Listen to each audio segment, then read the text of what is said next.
Yes, this coming Sunday, our theme will be that it is better to suffer for doing good.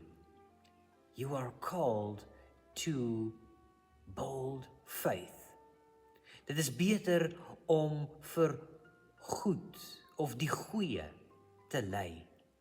Jy is geroep tot moedige geloof. Friends, Peter wants believers to know that suffering for righteousness is not a sign of God's abandonment, but rather an opportunity to follow Christ's example.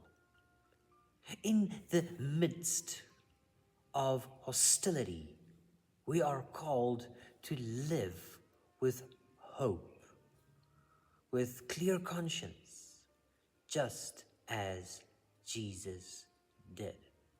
Let's keep on doing good works, good deeds, even in the difficult times.